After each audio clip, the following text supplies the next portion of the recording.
Bismillahirrahmanirrahim. Assalamualaikum warahmatullahi wabarakatuh. Innal hamdalillah nahmaduhu wa nasta'inuhu wa nastaghfiruh wa na'udzu billahi min syururi anfusina wa sayyiati a'malina. Man yahdihillahu fala mudilla lahu wa man yudlil fala hadiya lahu. Wa ashhadu an la ilaha illallah wahdahu la syarika lah wa ashhadu anna Muhammadan abduhu wa rasuluh. Ya ayyuhalladzina amanu taqullaha haqqa tuqatih wa la tamutunna illa wa antum muslimun.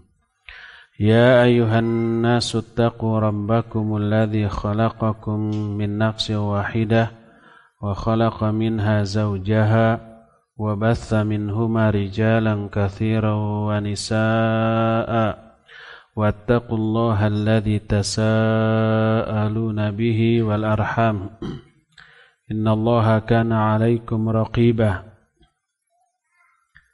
يا أيها الذين آمنوا اتقوا الله وقولوا قولا سديدا يصلح لكم أعمالكم ويغفر لكم ذنوبكم ومن يطع الله ورسوله فقد فاز فوزا عظيما.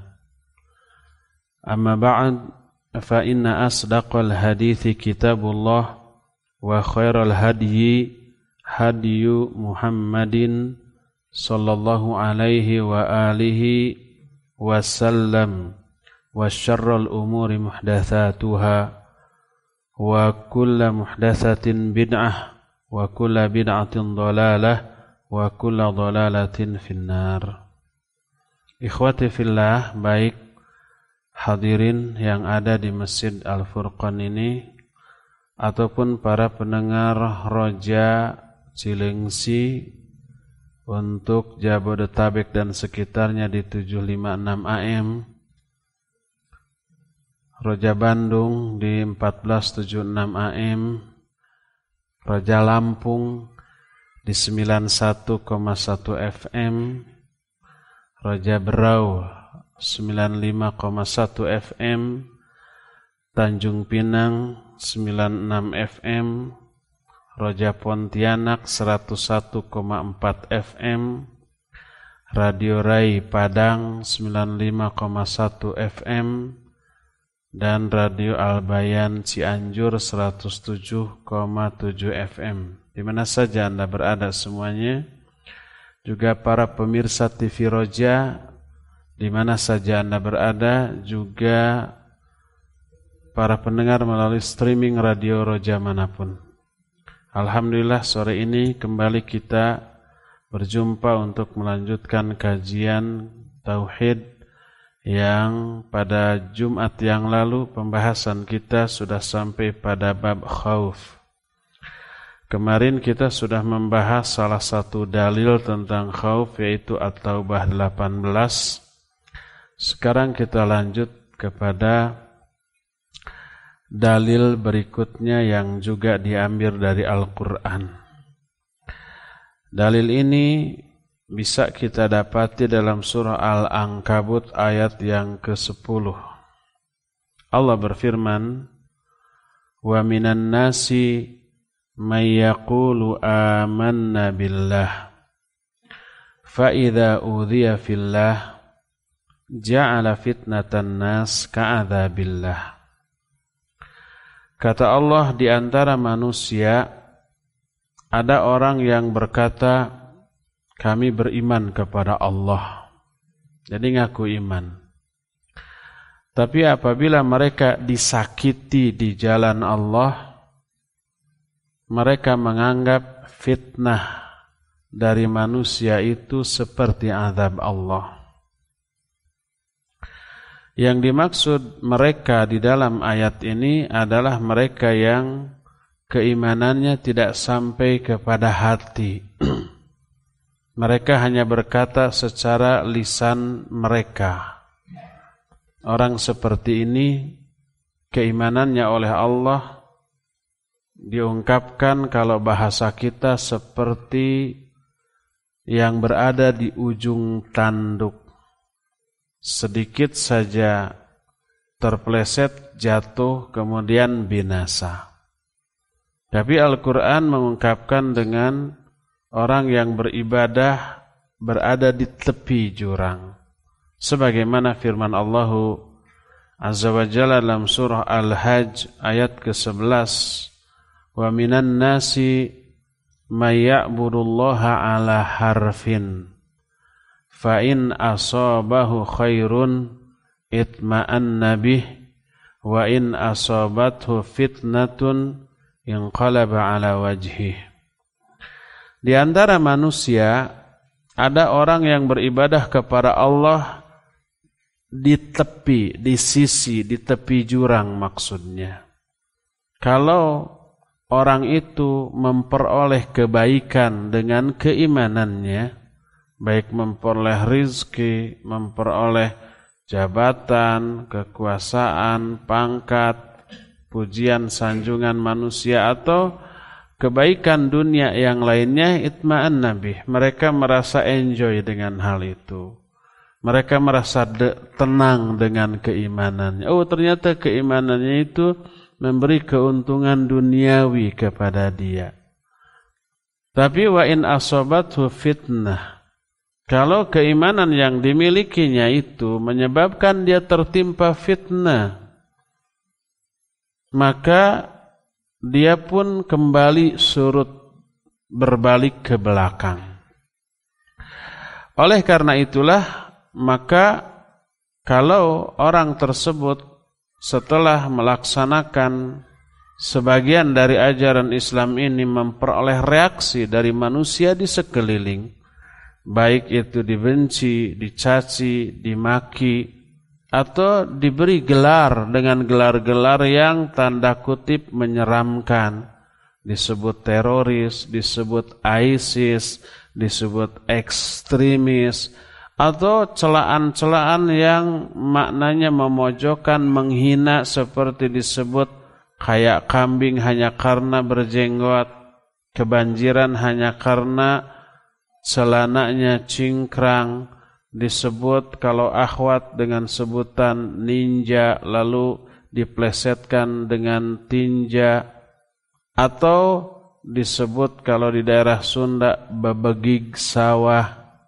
Babegig itu orang-orangan sawah, yang merupakan reaksi manusia di sekelilingnya atas keimanan yang dia aplikasikan.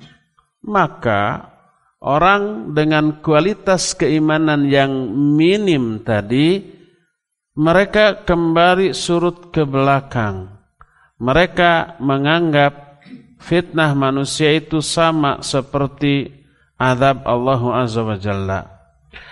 Fa idza udhiya fillah, kalau orang itu disakiti fillah, di sini sebagian ulama menyebut dengan sebutan fi sababiyah. Kalau orang itu disakiti karena sebab Allah Subhanahu wa taala, karena keimanannya kepada Allah, lalu syariat Allah dilaksanakan, diaplikasikan, lalu disakiti orang, lalu dicela orang, lalu diasingkan oleh orang. Itu makna fi di dalam ayat tersebut. Fi di sana disebut fi sababiyah, atau boleh juga fi di sini disebut dengan fi dzarfiyah dengan makna fa idza udhiya fi syar'illah ay idza'an fi hadza syar'i lilladzi tamassaka bihi. Fi dzarfiyah itu artinya kalau dia disakiti karena syariat yang dia laksanakan, yang dia pegang teguh, yang dia amalkan, yang dia aplikasikan, yang dia wujudkan. Syariatnya yang dicela, otomatis dianggap tercela pula orang-orang yang melaksanakannya. Maka ja'ala fitnatan nas ka'adzabillah, ya. Orang yang keimanannya minim tadi menganggap fitnah dari manusia itu seperti azab Allah Azza wa Jalla. Nanti kita jelaskan lebih rinci apa maknanya. Tapi yang dimaksud fitnah di sini adalah fitnah berupa gangguan. Adalah fitnah berupa siksaan. Berupa perkara-perkara yang menyakitkan dari pihak lain. Sebagaimana firman Allah dalam surah Al-Buruj ayat yang ke-10, Allah berfirman, innal ladzina fatanul mu'minina wal mu'minat thumma lam yatubu falahum adzabu jahannam. Innal ladzina, sesungguhnya orang-orang yang fatanul mu'minina wal mu'minat, yang memfitnah orang-orang mukmin laki-laki dan mukmin perempuan. Memfitnah di sana itu menyakiti, baik secara fisik dengan cara memukul, dengan cara membakar. Sebab ayat ini dalam surah Al-Buruj tentang ashabul ukhdud dia. Ukhdud itu apa? Ukhdud itu selokan parit gitu ya, yang kemudian diisi dengan kayu bakar lalu dinyalakan, lalu orang-orang yang beriman itu disuruh terjun ke sana oleh raja yang saat itu sangat super zalim. Nah, itu oleh Allah disebut orang itu telah menimpakan fitnah kepada orang-orang mukmin laki-laki dan mukmin perempuan. Fitnah di sana azab, baik secara fisik ataupun secara psikis, dengan celaan, dengan hinaan, dengan sindiran, dengan cibiran, dengan lirikan yang menunjukkan rasa sentimen dia kepada orang mukmin yang mengaplikasikan ajaran Allah Azza wa Jalla. Jadi fitnah di sini maknanya adalah segala sikap yang menyakitkan dari orang lain kepada orang yang mengamalkan ajaran Islam. Nah, ka'adzabillah, orang tadi menganggap reaksi negatif manusia kepada dirinya yang disebut dengan fitnah tadi seperti azab Allah Azza wa Jalla. Apa maknanya? Maknanya adalah azab Allah selalu dihindari dan ditakuti. Maka orang yang takut kepada azab Allah, orang yang selalu berusaha untuk menghindari azab Allah, maka dia melakukan sebuah sikap yang bisa menyelamatkan diri dari azab Allah, yaitu tunduk patuh kepada aturan Allah. Semua perintahnya dilaksanakan, semua larangannya dijauhi. Agar apa? Agar terhindar dari azab Allah. Itu sikap orang kepada azab Allah yang ditakutinya, dan itu sikap yang benar. Nah, orang tadi menjadikan fitnah manusia kepada dirinya seperti azab Allah. Maknanya adalah, ini dalam konteks celaan, maknanya orang ini selalu ingin terhindar dari fitnah manusia, tidak ingin bermasalah dengan manusia sekitarnya, tidak siap menerima risiko dari mengamalkan keimanan dia kepada Allah Azza wa Jalla. Akhirnya untuk menghindarkan diri dari celaan manusia, dari hinaan manusia, mereka mengikuti keinginan umumnya manusia tersebut. Akhirnya apa? Akhirnya copot lagi itu keimanannya. Kalau tadinya dia mantap keimanannya seorang akhwat, dicadar gitu ya, muncul celaan, muncul provokasi, fitnahan. Oh, itu teroris, oh itu ISIS, oh itu ekstremis, oh itu is-is yang lain, yang semakna dengan itu. Maka dia merasa terpojok, akhirnya buka lagi deh gitu ya. Kalau Ikhwan sudah memakai jenggotnya, disebut itu kambing saya lepas, langsung gunting. Saya enggak mau disebut kambing gitu kan. Nah, jadi itu maknanya. Oleh karena itu, maka ayat ini dipakai sebagai dalil tentang khauf. Apa kaitan ayat ini dengan khauf? Yaitu orang yang diceritakan dalam ayat ini dalam konteks sedang mencela orang tersebut, ya, mereka takut kepada fitnah manusia seperti takutnya mereka kepada Allah Azza wa Jalla. Sehingga mereka menghindari celaan manusia seperti mereka menghindari azab Allah. Menghindari azab Allah mengikuti keinginan Allah. Menghindari fitnah manusia dengan mengikuti keinginan manusia yang tentu saja bertolak belakang dengan ajaran Allah Azza wa Jalla.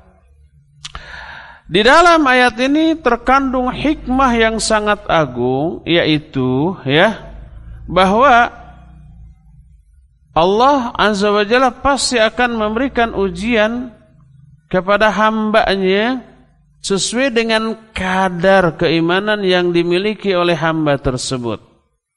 Ujian itu ada dua.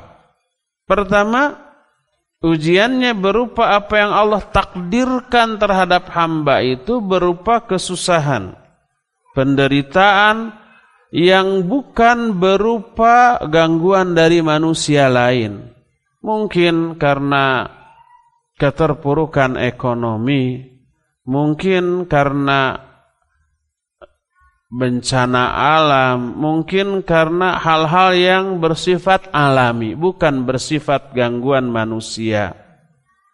Allah berfirman di dalam ayat yang tadi kita jelaskan dalam surah Al-Hajj ayat yang ke-11, "Wa minan nasi may ya'budullaha 'ala harfin fa in asabahu khairun itma'anna bih wa in asabathu fitnatun inqalaba ala wajhih khasirad dunya wal akhirah."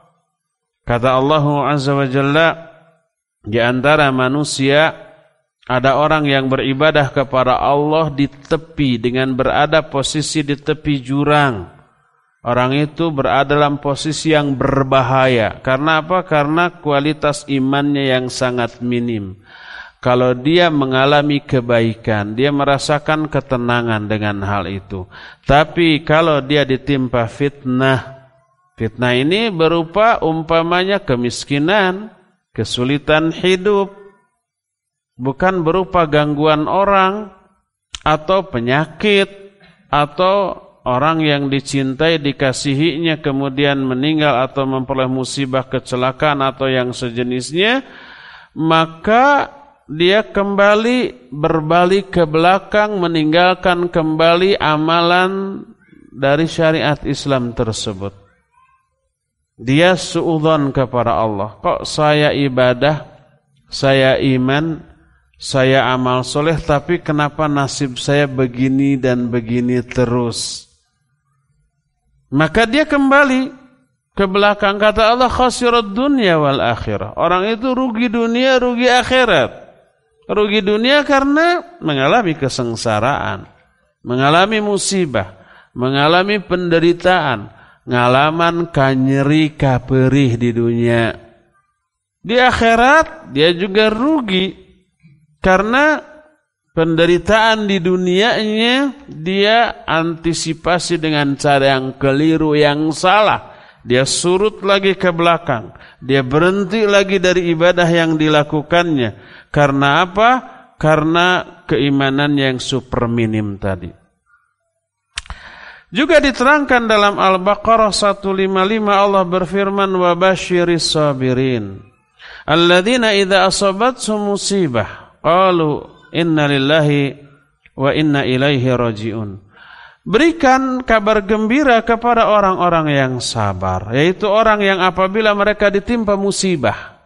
Ini musibahnya bukan berupa gangguan orang, tapi sebagai ujian dari Allah atas keimanan yang dia miliki. Dia punya iman, makanya dia ibadah. Dia punya iman, makanya dia beramal soleh, melakukan banyak kebaikan. Ini diuji oleh Allah Azza wa Jalla. Dengan ujian ini dia istiqamah enggak di atas keimanannya? Allah berfirman, "Ahasiban nasu ayutsraku ayyaqulu amanna wa hum la yuftanun.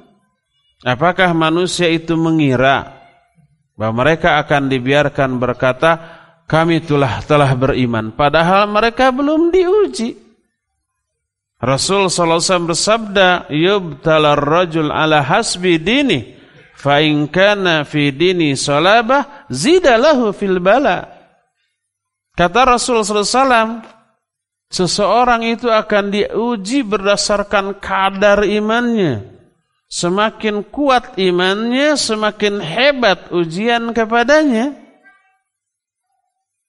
Makanya orang yang paling hebat ujiannya, orang yang paling banyak penderitaannya di alam dunia selama hidupnya siapa?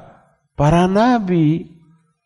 Para nabi itu mengalami penderitaan dalam berbagai macam bentuk. Sebagian mereka kemiskinan, sebagian mereka ya jelas bukan sebagian lagi, seluruh para nabi, para rasul itu dicela, dicaci, dimaki, dihina. Ada yang dibunuh, ada yang disakiti secara fisik, disiksa dan yang sejenisnya. Rasul sallallahu alaihi wasallam bersabda, asyaddun nasi bala'an al-anbiya, thumma as-salihun, thumma al-amsal fal-amthal.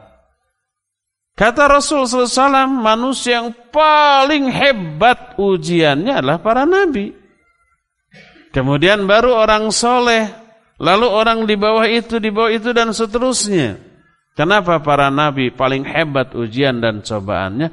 Karena imannya paling hebat juga. Semakin hebat iman, semakin hebat ujiannya. Maka kalau ada iman dalam hati lalu diaplikasikan, siap untuk diuji oleh Allah Azza wa Jalla. Jangan mundur kembali ke belakang. Tetap istiqamah. Karena siapa yang istiqamah Allah kuatkan. Siapa orang yang istiqamah Allah bantu dengan memerintahkan turunnya para malaikat untuk memberikan ketenangan. Innal ladzina qalu rabbuna Allah tsumma istaqamu tatanazzalu alaihimul malaikah alla takhafu wa la tahzanu wa abshiru bil jannati allati kuntum tu'adun. Orang yang berkata Rabb kami Allah, lalu diaplikasikan, lalu dia istiqamah. Jadi tidak hanya di mulut, tapi diamalkan, diwujudkan dalam kehidupan kesehariannya. Ada perintah dalam Quran, dalam sunnah, dilaksanakan. Ada larangan, dijauhi sejauh-jauhnya. Ada anjuran, dilaksanakan juga. Ada peringatan, wanti-wanti jangan dekat-dekat, tidak didekati. Ini imannya kepada Allah tidak sekedar di mulut, tapi sudah merembes ke dalam hati, diaplikasikan dalam kehidupan. Hatinya menggerakkan seluruh tubuhnya untuk mewujudkan seluruh syariat Allah. Lalu dia istiqamah setelah diuji, digoda, diganggu, diberikan berbagai macam cobaan, dia istiqamah. Apa akibatnya? Tatanazzalu alaihimul malaikah. Malaikat nanti akan turun kepada dia. Untuk apa? Alla takhafu wa la tahzanu. Jangan kamu takut, jangan kamu sedih, tapi wa abshiru bil jannati allati kuntum tu'adun. Berbahagialah kamu dengan surga yang telah Allah janjikan untuk kamu. Allah pun berfirman dalam ayat lain, ya ayyuhalladzina amanu in tansurullaha yansurkum wa yuthabbit aqdamakum. Hai orang-orang yang beriman, kalau kamu menolong Allah, maksud menolong Allah, mengaplikasikan agamanya, mempelajari dengan pemahaman yang benar, kemudian meyakini dengan keyakinan yang mendalam, lalu diaplikasikan, disebarkan, diajarkan, itu menolong agama Allah. Yansurkum, Allah pasti menolong kamu. Wa yuthabbit aqdamakum, dan mengokohkan kedudukan kamu. Ini bagi orang yang istiqamah, Allah memperoleh janji lu. Dan ujian yang berupa penderitaan, kesulitan itu tidak sia-sia bagi orang yang mengalaminya. Ujian yang Allah berikan yang melahirkan penderitaan itu disertai dengan berbagai macam keuntungan. Dengan ujian itu lalu dia sabar menghadapinya, Allah melimpahkan pahala yang tidak ada batasnya. Innama yuwaffas sabiruna ajrahum bighairi hisab. Allah itu hanyalah melimpahkan pahala kepada orang yang sabar tanpa hisab. Tanpa hisab maknanya tanpa dihitung, tanpa menyebut angka, tanpa menyebut kiloan atau literan atau yang sejenisnya. Allah kalau memberikan pahala biasa menyebut angka. 2 kali lipat, 10 kali lipat, 700 kali lipat, khusus untuk orang yang sabar tanpa ada perhitungan. Dicurahkan dengan jumlah yang sangat banyak. Ya, dosa juga gugur. Ya, doanya ketika memperoleh musibah makbul, diterima oleh Allah Azza wa Jalla, didengar dan dikabulkan. Ya, derajat kemuliaannya jauh meningkat, lebih tinggi, lebih mulia daripada sebelumnya. Ya, juga setelah berlalunya penderitaan yang berupa ujian tadi, Allah berikan 2 kebahagiaan setelahnya. Allah berfirman, inna ma'al usri yusran, inna ma'al usri yusran. Satu kalimat yang sama diulang 2 kali. Maknanya setelah satu kesulitan akan datang 2 kemudahan. Ujian itu kesulitan apa bukan? Iya, membuat kita sulit, membuat kita sedih, membuat kita kecewa, membuat kita tidak enak baik perasaan bahkan kadang-kadang fisik. Dan ini berakibat makan gak enak, tidur tidak nyenyak, pikiran juga kalut dan seterusnya. Tapi dihadapi dengan kesabaran, Allah bantu, Allah gugurkan dosanya, Allah limpahkan, curahkan pahalanya, Allah angkat derajatnya, setiap jeritan hatinya didengar dan dikabulkan oleh Allah. Setelah berlalunya ini kesulitan, ini musibah, Allah berikan 2 kebahagiaan sebagai balasan atas kesabaran orang itu di dunia juga.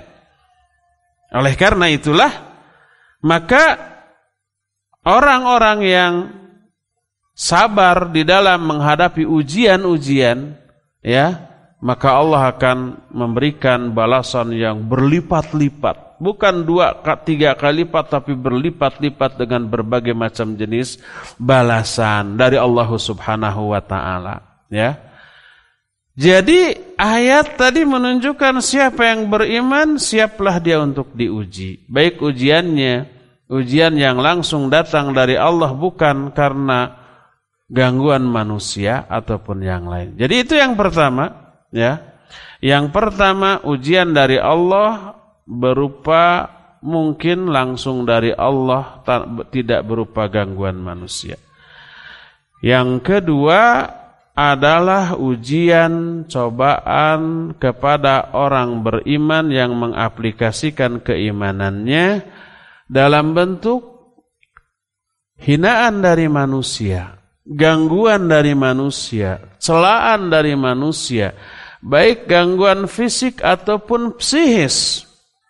Nabi SAW dan para sahabat di awal-awal menyebarkan Islam, seluruh jenis gangguan sudah. Secara fisik iya. Nabi SAW lagi sujud, ditemploki kotoran unta di atas pundaknya, punggungnya, kepalanya dan seterusnya. Lalu mereka tertawa-tawa. Nabi SAW dan para sahabatnya pernah diboikot sampai mengalami kelaparan. Para sahabat apalagi disiksa secara fisik. Ada yang dibunuh kemudian sampai mati. Semuanya itu ujian dalam bentuk tindakan real nyata dari manusia yang menyakiti baik secara fisik ataupun secara psikis. Nah, di antara manusia ketika ditimpa manusia musibah, ada yang tidak sabar. Lalu dia ada yang murtad kembali, wal'iyadzubillah. Sebagian tidak murtad tetapi dia bersikap dengan sikap yang menyelisihi syariat. Akhirnya dia tanggalkan sebagian atribut keimanan dan keislaman dia. Karena tidak mau dipojokkan oleh manusia. tidak mau dicela, tidak mau dihina, tidak mau diberi gelar-gelar yang membuat dia terpojok secara sosial dalam kehidupan masyarakat. Akhirnya sebagian dari keimanannya dia tanggalkan. Orang ini keimanannya luntur karena musibah dengan kualitas luntur yang besar. Artinya keimanannya luntur dalam bentuk dia banyak meninggalkan sebagian dari syariat Islam ini. Apalagi syariat Islam yang nampak nyata di tengah-tengah manusia, yang menyebabkan manusia itu gatal terpancing rasa usilnya untuk ngejek. Seperti kalau akhwat memakai penutup wajahnya, niqabnya, lalu ada orang-orang yang karena ketidaktahuannya mencela, menggelari dengan gelar-gelar yang buruk. Kemudian akhwat tersebut merasa tidak enak dengan hal itu, lalu dicopot saja daripada disebut ninja, daripada disebut babagig, daripada disebut kuntilanak, wewe gombel dan seterusnya, lebih baik dicopot, gitu ya. Dia menghindari celaan manusia tapi beresiko memperoleh celaan dari Allah Azza wa Jalla. Selamat dari celaan manusia tapi terkena celaan dari Allah Azza wa Jalla. Demikian juga kaum laki-laki, kaum ikhwannya yang menanggalkan atau memotong jenggotnya karena tidak mau disebut kambing lepas, yang mengulurkan celananya karena tidak ingin disebut dengan sebutan orang yang kebanjiran atau kurang bahan, atau dengan sebutan-sebutan lain yang membuat dia tidak merasa nyaman dengan itu. Padahal Allah Azza wa Jalla mewanti-wanti. Allah berfirman dalam Al-Quran surah Muhammad 31. وَلَنَبْلُوَنَّكُمْ حَتَّى نَعْلَمَ الْمُجَاهِدِينَ مِنْكُمْ وَالصَّابِرِينَ وَلَنَبْلُوا أَخْبَارَكُمْ. Kata Allah, kami pasti akan menguji kalian. Kepastiannya ini Allah tekankan berkali-kali. Pertama, dengan adanya huruf lam taukid, walanabluwannakum. Tadinya nablu, ada lam taukid, walanablu. Kedua ada nun taukid tsaqilah di akhirnya. Jadi walanabluwannakum, dua taukid. Dua taukid maknanya dua kali penekanan. Allah memastikan pasti kami akan menguji kalian sampai terbukti siapa mujahidin yang sebenarnya di antara kalian, siapa yang sabar dan siapa yang tidak. Kemudian Allah Azza wa Jalla menunjukkannya kepada kalian. Oleh karena itulah maka sesuatu yang sangat rasional, masuk akal apabila seseorang memiliki sesuatu kelebihan yang berharga, apakah kelebihannya itu murni berkualitas atau hanya imitasi, hanya hiasan semata-mata, lalu diujilah dengan beberapa ujian untuk menunjukkan keaslian dari sesuatu itu. Umpamanya kita ini, saya berlian nih, mau nggak dibuktikan? Enggak. Enggak percaya. Hayo buktikan. Ternyata cuma kaca biasa, dipek-prek, pecah, remuk. Masa berlian kayak begitu? Ya. Kalau berlian, konon katanya kuat ya, dipek-prek juga tidak akan remuk. Ini pecah, kaca biasa. Ngaku berlian. Ini warnanya kuning emas sih, coba. Ternyata cuma tembaga. Atau cuma imitasi, warnanya sama, tapi setelah sehari, 2 hari, seminggu, 2 minggu, kalau emas kan tetap ya, kalau ini berubah menjadi kehitam-hitaman. Maka keaslian sesuatu akan terketahui setelah diuji. Iman juga begitu, asli enggak imannya, atau cuma polesan, cuma aksesoris sementara. Maka oleh Allah Azza wa Jalla diuji. Setelah ujian ini diberikan, barulah terbukti apakah imannya ini benar ataukah imannya ini keliru atau salah.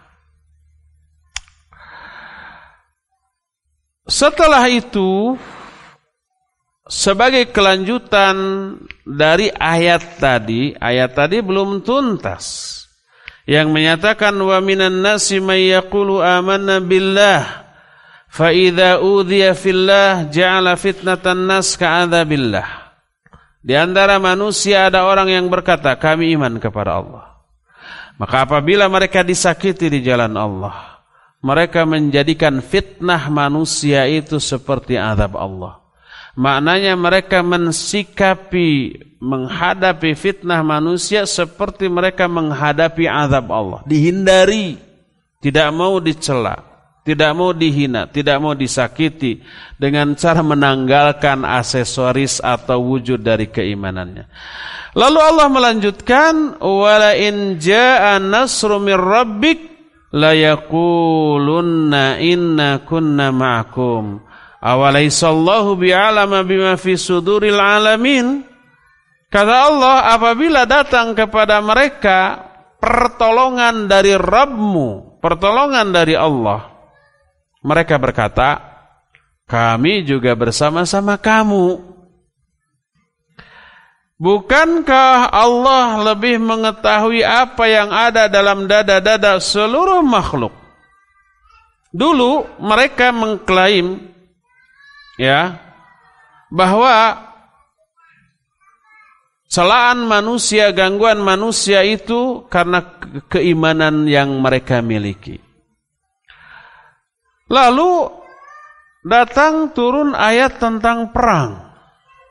Allah mengizinkan kaum muslimin untuk melawan kezaliman orang-orang kafir. Mereka takut dan tidak ingin perang. Takut mati. Setelah kaum muslimin yang memiliki iman yang asli, yang hakiki, mengalami kemenangan, mereka bilang, nahnu ma'akum. Kami juga bareng-bareng sama kamu. Kami teman kalian. Karena apa? Karena ingin memperoleh keuntungan duniawi dari hasil perang yang dilakukan oleh kawan-kawannya, berupa ghanimah dan juga pemuliaan orang lain kepada orang-orang yang berperang tersebut. Maka oleh Allah diingatkan, awalaysallahu bi'alama bima fi suduril alamin. Bukankah Allah itu benar-benar mengetahui tentang isi dari dada-dada seluruh makhluk? Allah tahu mana yang asli, mana yang palsu, mana mujahidin sejati, mana yang tidak, mana yang benar-benar keimanannya, mana yang palsu. Allah subhanahu wa ta'ala mengetahui semuanya itu. Berdasarkan hal itulah, maka Allah mengingatkan, awalaysallahu bi'a'lama bima fi suduril alamin. Bukankah Allah itu lebih mengetahui tentang isi-isi dada-dada orang-orang yang seperti itu? Di sini disebutkan suduril alamin, yang dimaksud alam di sini adalah seluruh makhluknya. Alam itu segala sesuatu selain Allah disebut alam. Kenapa segala sesuatu selain Allah disebut alam? Langit, bumi beserta isinya ini disebut alam. Karena alam ini menjadi alam terhadap keberadaan Allah Azza wa Jalla. Alam maknanya tanda. Alam artinya rambu. Alam itu artinya petunjuk yang menunjukkan bahwa Allah itu ada. Apa bukti bahwa Allah itu ada dan sangat berkuasa? Nih ciptaannya yang maha dahsyat. Maka karena ciptaannya ini sebagai bukti ada penciptanya, bukti tentang keberadaan penciptanya, maka seluruh ciptaannya ini disebut dengan sebutan alam. Alam maknanya adalah rambu. Alam maknanya adalah tanda. Alam itu maknanya adalah petunjuk tentang keberadaan dan kekuasaan Allah subhanahu wa ta'ala. Makna dari kalimat ini adalah wallahu a'lamu binafsika minka wa min ghairika liumumil ayah. Allah lebih mengetahui tentang dirimu daripada diri kamu sendiri dan daripada siapapun. Kita merasa tahu tentang diri kita. Karena kita merasakan langsung apa yang ada dalam diri kita. Allah jauh lebih tahu tentang diri kita daripada pengetahuan kita tentang kita sendiri. Baik fisiknya ataupun psikisnya. Fisiknya umpamanya. Kita tidak tahu apa yang ada di dalam tubuh kita dan bagaimana kondisi dari seluruh isi tubuh kita. Kita sih merasa sehat-sehat saja ya. Kita tidak tahu mungkin dalam tubuh kita ada penyakit. Cuma belum kerasa aja gejala-gejalanya belum muncul. Allah mah tahu. Termasuk jiwa, psikis, isi hati kita. Kita merasa kita tahu tentang jiwa kita. Allah jauh lebih tahu lagi. Dan pengetahuan kita tentang jiwa kita seringkali salah. Seringkali keliru. Sebagai contoh, kita selama ini merasa amal ibadah yang kita lakukan ini ikhlas-ikhlas saja ya. Apakah umpamanya para asatidah, para ustadz, termasuk saya umpamanya, merasa ikhlas enggak di dalam berdakwah ini? Merasa ikhlas-ikhlas saja, tidak mengharapkan apapun. Suatu saat Allah memberikan ujian. Atau antum yang belajar datang ke sini, apakah ikhlas enggak datang ke sini? Selama ini rasa ikhlas-ikhlas saja, enggak mengharap apapun ya, kecuali ilmu dan ridha Allah Azza wa Jalla. Ikhlas. Tapi Allah lebih tahu, mungkin kita belum ikhlas. Apa buktinya? Allah berikan kasus. Allah berikan sebuah ujian untuk menunjukkan mungkin selama ini kita belum ikhlas. Contohnya apa? Contohnya umpamanya ketika ikhwan dan akhwat yang ngaji ke sini ikhlas, kemudian sudah banyak kawan, banyak teman, baik ikhwan ke akhwat, jadi kepanitiaan yang sama dalam daurah, dalam acara, sering komunikasi yang wajar. Kata ikhwan, ukhti, udah disiapkan di akhwat ini. Oh sudah, beres.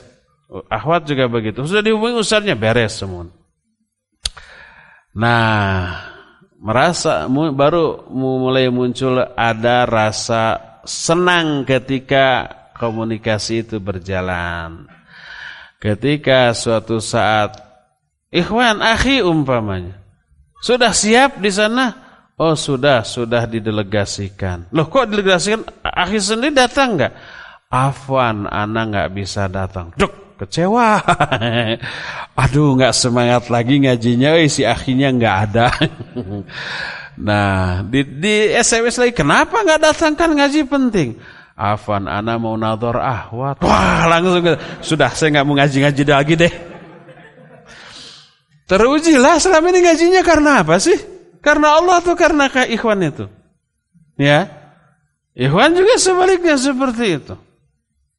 Apa ini hanya berlaku bagi mustami, enggak berlaku bagi ustaz? Berlaku. Rasa selama ini ustaz ikhlas-ikhlas saja. Tapi ketika umpamanya ada satu sikap dari muridnya yang dia rasa tidak menyenangkan, saya kapok, saya enggak akan ngaji-ngaji lagi selama ada dia. Karena enggak ada ikhwan yang umpamanya menghargai saya. Loh, selama ini ngajinya itu karena ingin dihargai itu oleh manusia, bukan oleh Allah Azza wa Jalla, bukan ingin dinilai oleh Allah Azza wa Jalla. Nah, selama ini merasa ikhlas setelah diberi ujian oleh Allah dengan kasus-kasus seperti itu, baru terbukti belum ikhlas.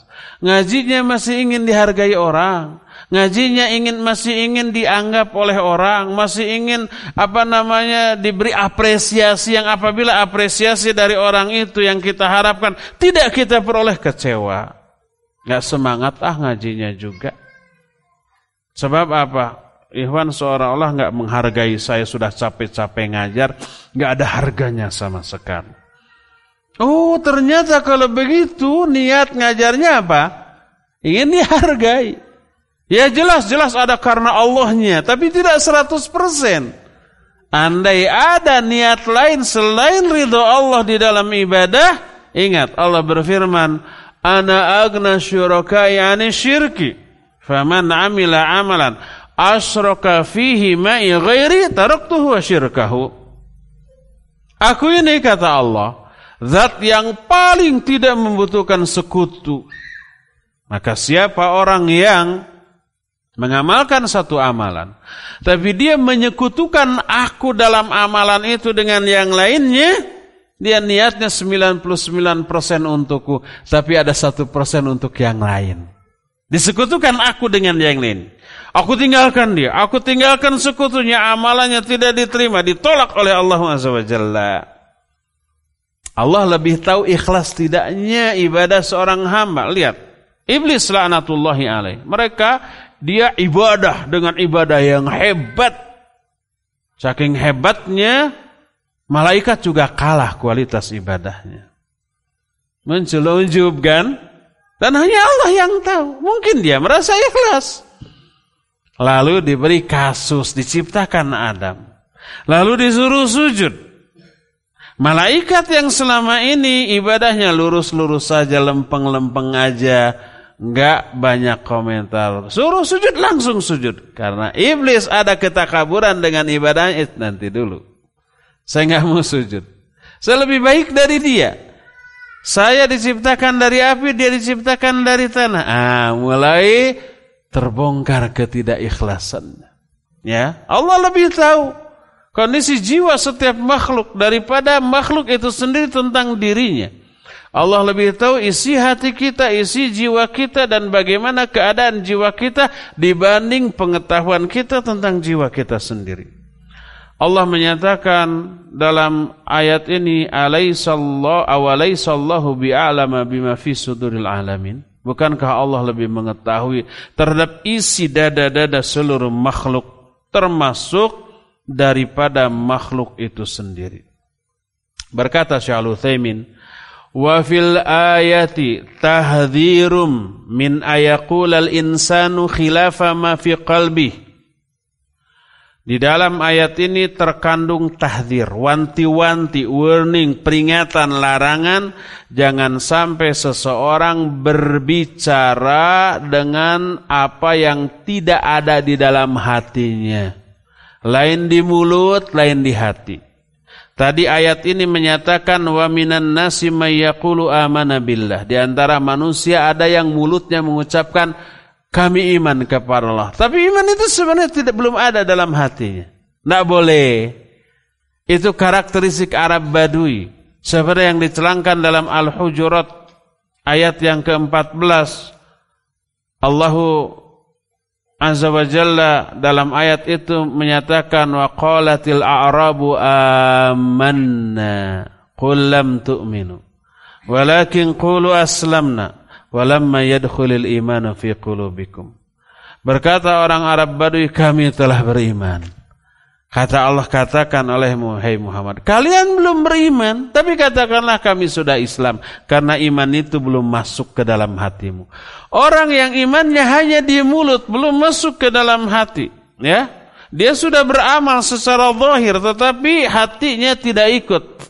Maka orang ini tadi seperti telur yang berada di ujung tanduk. Ya, Allah mengungkapkannya di antara manusia ada yang beribadah kepada Allah dengan ada di tepi jurang neraka. Bila mereka memperoleh keuntungan dunia dari hal itu, tenang, berlanjut keimanannya. Tapi bila mereka memperoleh ujian, godaan dari manusia karena keimanannya, mereka pun mundur kembali ke belakang, menanggalkan iman dan Islam yang selama ini dilakukannya, diaplikasikannya, diwujudkannya. Maka tidak boleh seseorang berkata secara lisannya dengan isi perkataan yang tidak terdapat di dalam hatinya. Wallahu a'lam bishawab. Saya pikir sore ini cukup sampai di sini saja dulu, dan sisa waktu yang ada kita akan gunakan untuk tanya jawab. Kepada akhi Ari di Roja Cilengsi dipersilakan untuk memandu tanya jawab ini dengan pendengar atau pemirsa TV Roja. Alhamdulillah. Fadhol ya Ari.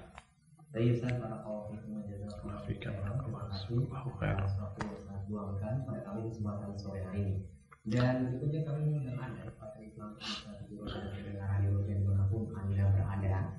Silakan dapat menghubungi kami 021 823 6543 atau Anda kirimkan pesan singkat Anda mulai sekarang yang berkesesuaian dengan pembahasan kami, yaitu mulai 1 kepada Allah 02131777643. Dan sekarang pertanyaan yang pertama dari saudari kita Ummu Nisa di Cikarang.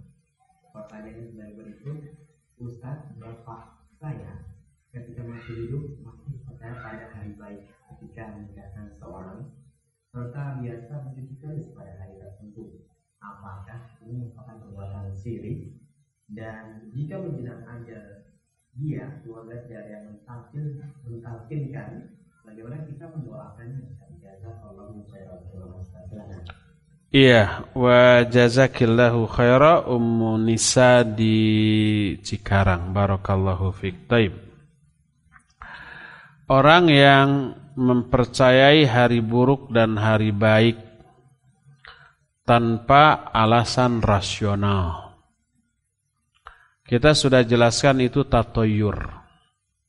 Kecuali kalau ada alasan rasional, hari baiknya dipilih umpamanya awal bulan karena orang banyak gajian.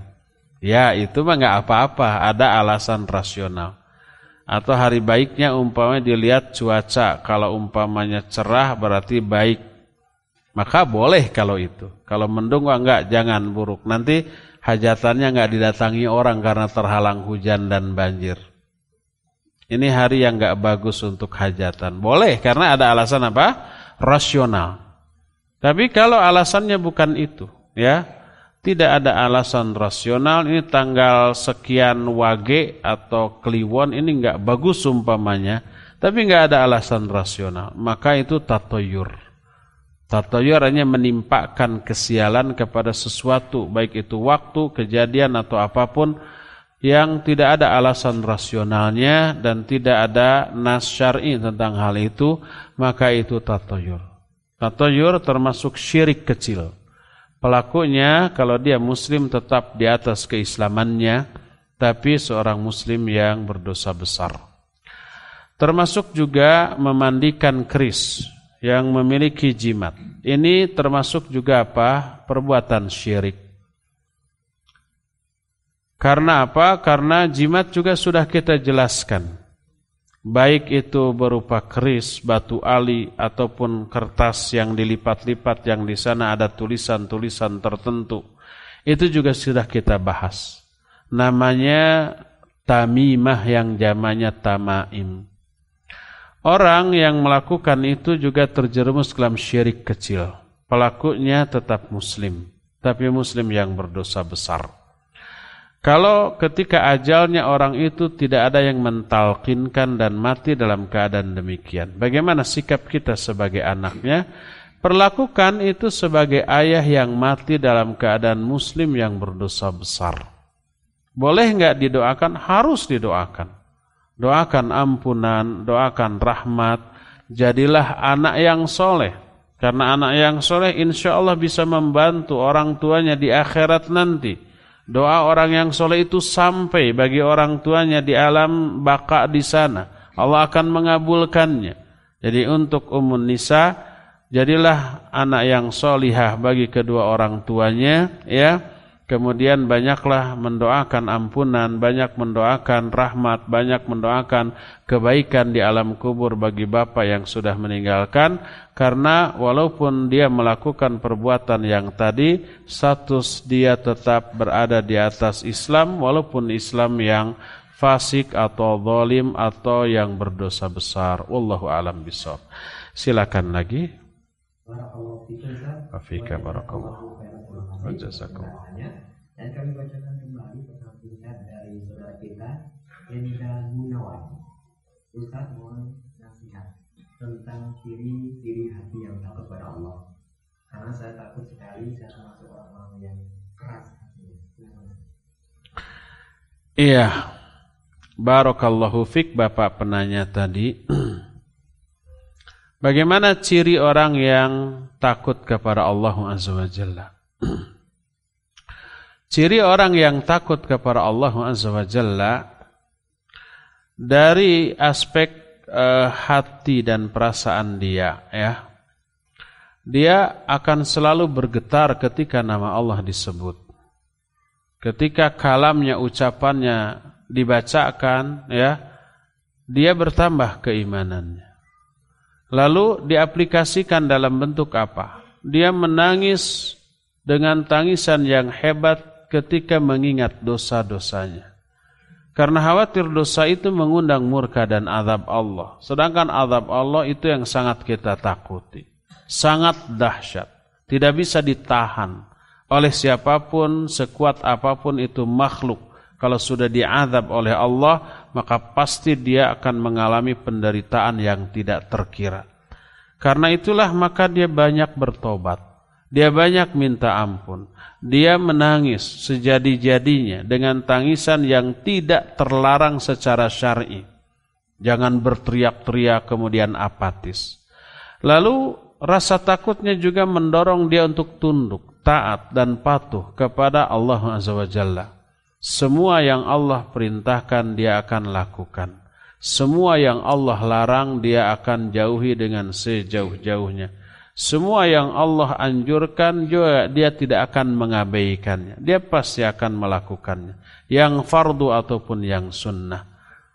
Dan ketika dia mendengar ayat Allah dibacakan, hatinya pun bergetar. Lalu ketika ayat itu menerangkan tentang azab, dia bisa menangis. Lalu bermohon kepada Allah untuk dihindarkan dari azab itu.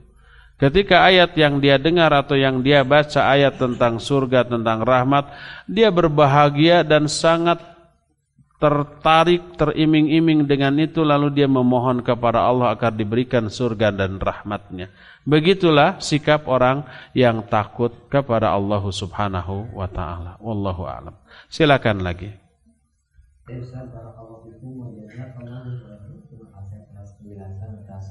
Pertanyaan yang disampaikan oleh penjelasan yang sangat singkat.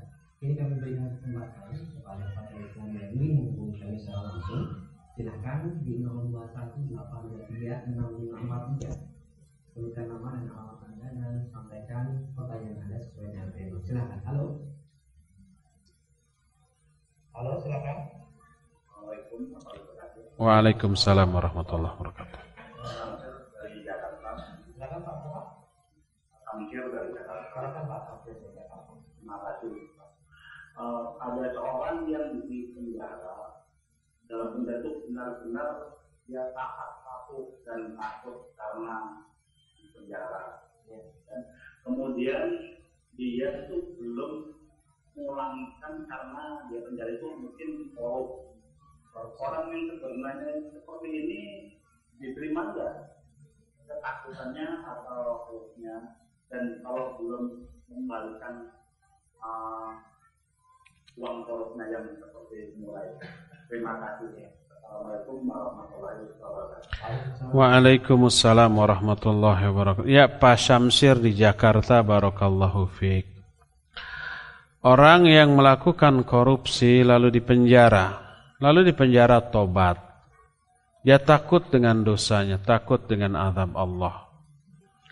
Apakah tobatnya diterima dan dosanya dihapus? Tergantung. Kalau tobatnya memenuhi syarat-syarat tobat yang 7, insya Allah dan pasti diterima. Karena Allah berfirman, Ya ayyuhalladzina amanu tubu ilallahi taubatan nasuha. Asa rabbukum ayyukaffira ankum sayiatikum wa yudkhilakum jannatin tajri min tahtihal anhar. Kata Allah, hai orang-orang yang beriman, tobatlah kalian kepada Allah dengan sebenar-benarnya tobat nasuha. Maka Allah akan mengampuni dosa kamu, menghapuskan kesalahan kamu dan memasukkan kamu ke dalam surga. Ini janji Allah. Allah itu akan selalu membuka pintu tobat selama orang tersebut memenuhi syarat-syarat diterimanya tobat. Kalau syarat diterima tobat satu aja tidak terpenuhi, tobatnya tidak sah dan ditolak. Dan tobatnya tidak melahirkan pahala, tidak menghapus dosa. Apa saja syarat tobat? Pertama, dia berhenti. Kalau dia koruptor, dia berhenti dari korupsinya. Dan dia pasti sudah berhenti karena nggak bisa lagi ya di penjara. Kedua, dia menyesal. Penyesalan ini wajib ada. Ketiga, dia bertekad tidak akan kembali lagi. Kalau nanti dia lepas dari penjara, dia tidak akan korupsi lagi. Nah, ini yang keempat. Dia kalau dosanya berkaitan dengan hak orang lain, kembalikan hak tersebut. Dia korupsi, maka harta yang dikorupsinya wajib dikembalikan kepada yang berhak atas harta itu. Kalau dia maling harta orang biasa, orang person tertentu, dia wajib kembalikan ke orang ini. Mohon maaf, saya sudah mengambil uang Anda cuma 30 miliar, ini saya kembalikan. Cuma. Ya, baru. Atau kalau umpama itu punya lembaga, kembalikan ke lembaga itu. Kalau itu punya negara, kembalikan ke negara itu. Ya, baru itu diterima. Kalau umpama kita pernah menghina orang, memukul orang, lalu dia tobat, dia harus meminta maaf kepada orang yang pernah dia zaliminya. Kembalikan haknya. Kalau dia pernah menghina orang itu di muka umum, kembalikan kemuliaan orang itu. Dengan cara meralat hinaannya dahulu. Kalau dia pernah menggibahi orang itu, ralat gibahannya. Di hadapan orang-orang yang dulu dia bergibah di hadapan orang itu. Kumpulkan lagi. Lalu diralat, maaf, saya dulu pernah menggibahi si fulan. Itu enggak benar. Saya waktu itu khilaf. Saya tergoda setan. Si fulan enggak seburuk yang saya omongkan. Dia orangnya baik. Jangan lagi disebar. Saya enggak bertanggung jawab lagi terhadap penyebaran keburukan dia. Maka dia harus lakukan itu. Kalau hak orang tersebut tidak dikembalikan, maka satu syarat tobat tidak terpenuhi, maka tobatnya tidak sah dan tidak diterima, tidak menghapus dosa, tidak melahirkan pahala. Makanya kalau seorang koruptor, dia lalu tobat setelah dipenjara, ya, setelah dia berhenti, kemudian menyesal, bertekad tidak kembali, kembalikan hasil uang curiannya kepada yang berhak, yang memiliki harta tersebut. Kalau itu orang, kembalikan ke orang. Kalau itu lembaga, kembalikan ke lembaga itu. Maka tidak sah tobatnya apabila dia tobat tapi harta hasil korupsinya tetap saja dia miliki, tetap dia kuasai, tetap dia nikmati, maka rasa takutnya tidak akan diterima oleh Allah. Kalau benar takut, kembalikan itu. Itu sumber azab. Itu yang keempat. Kelima, lakukan tobatnya sebelum sakaratul maut. Sebelum nyawa ini sampai di tenggorokan. Keenam, melakukan tobatnya sebelum matahari terbit dari sebelah barat. Dan terakhir, tobatnya harus ikhlas karena Allah. Tobatnya bukan karena kepentingan politik. Tobatnya bukan karena kepentingan sosial. Tobatnya bukan karena taktik dan strategi. Tobatnya bukan karena ingin memperoleh perhatian dan pujian orang, tapi benar-benar murni ikhlas karena Allah Azza wa Jalla. Karena tobat ibadah dan semua ibadah wajib dilandasi dengan niat ikhlas karena Allah Azza wa Jalla. Ini 7 syarat tobat. Kalau 7-7-nya terpenuhi, insya Allah itu taubatan nasuha. Dan Allah menghapus seluruh dosa-dosanya dan memberikan pahala yang berlimpah kepada orang itu, dan apabila mati dalam keadaan setelah tobat demikian, Allah menjanjikan surga bagi orang itu.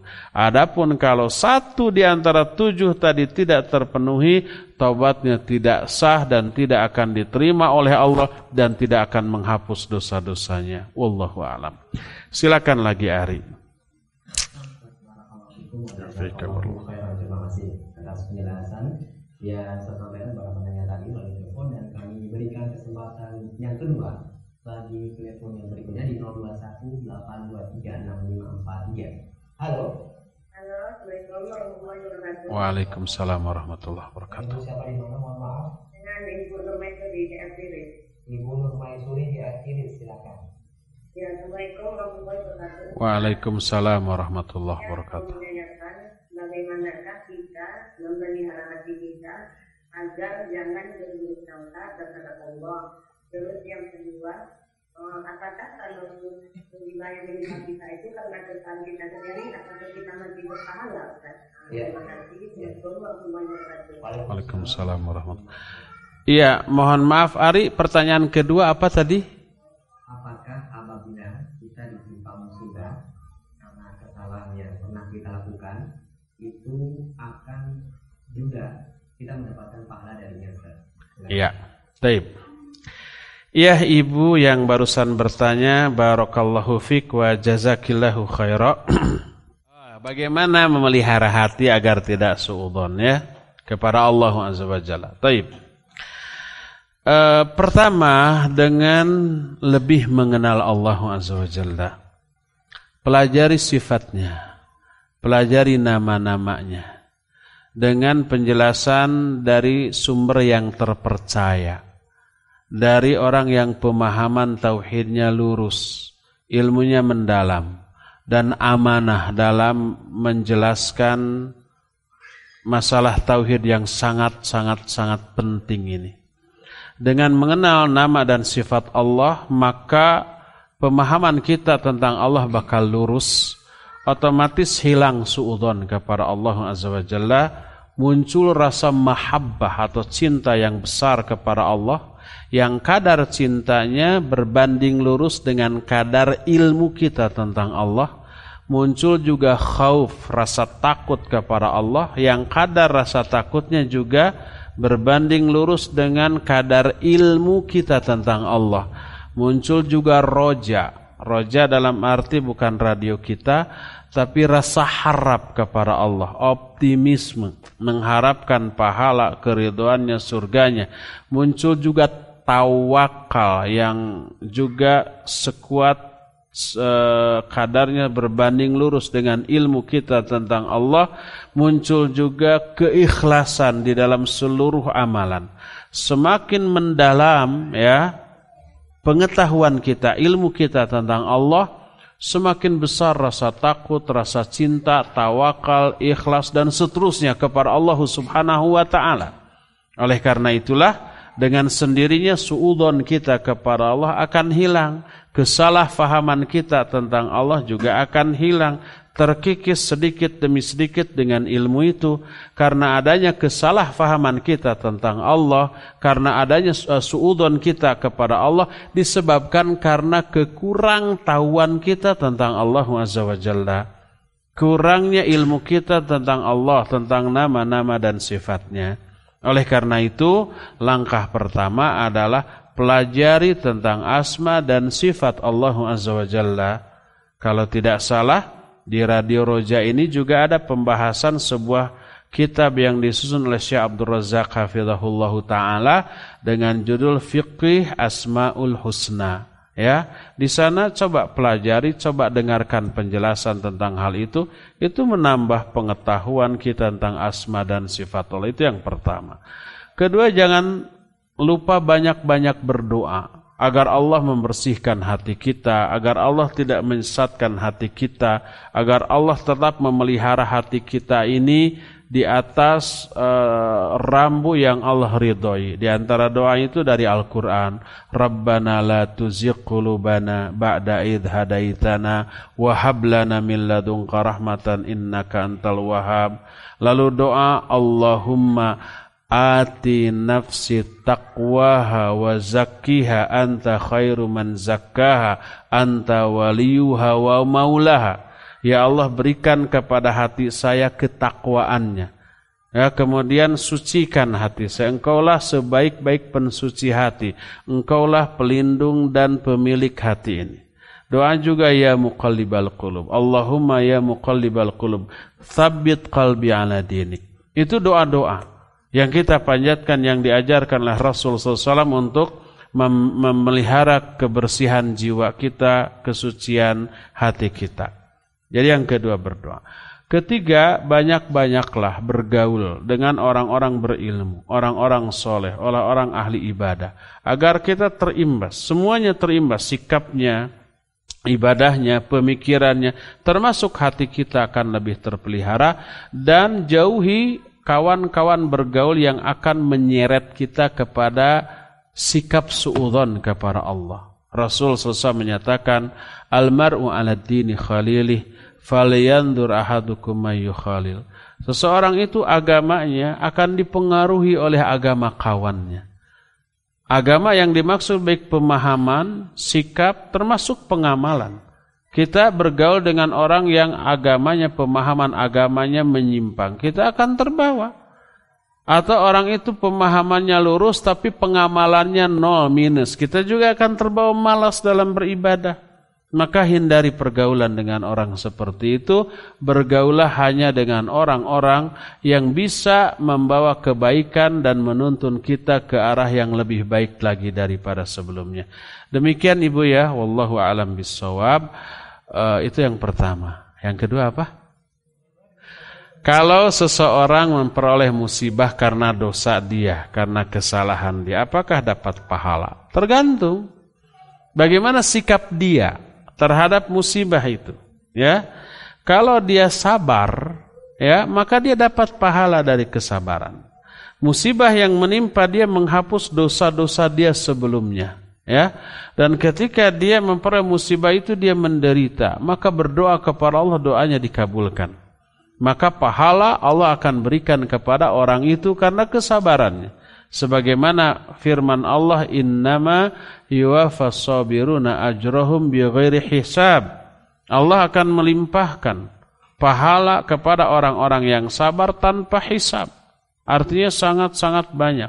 Wa basyiris sabirin alladzina idza asabatsum musibah qalu inna lillahi wa inna ilaihi rajiun. Itu ayat banyak, hadis banyak. Orang yang sabar ketika menerima musibah akan diberikan pahala yang sangat besar. Sekalipun musibah itu karena azab dari Allah atas dosa dia sebelumnya. Maka dia sikapi dengan sikap yang benar. Dia sabar. Dia mendekat kepada Allah. Dia berdoa kepada Allah. Dia hindari sikap mengeluh. Dia hindari sikap meratap. Dia hindari ucapan-ucapan yang menunjukkan ketidakridhaan dia kepada Allah. Dia hindari semuanya itu. Maka insya Allah tetap dia akan peroleh pahala. Dan kesabarannya serta musibahnya juga akan menggugurkan dosa-dosa akibat kesalahan dia di masa-masa yang lalu. Ya, saya pikir cukup sampai di sini. Sebentar lagi di sini adzan maghrib. Insya Allah kita akan berjumpa kembali di hari Jumat yang akan datang. Mohon maaf apabila ada kesalahan. Wa sallallahu ala nabiyina Muhammadin wa ala alihi wa ashabihi wasallam. Subhanakallahumma bihamdik asyhadu an la ilaha illa anta astaghfiruka wa atubu ilaik walhamdulillahi rabbil alamin. Wassalamu alaikum warahmatullahi wabarakatuh.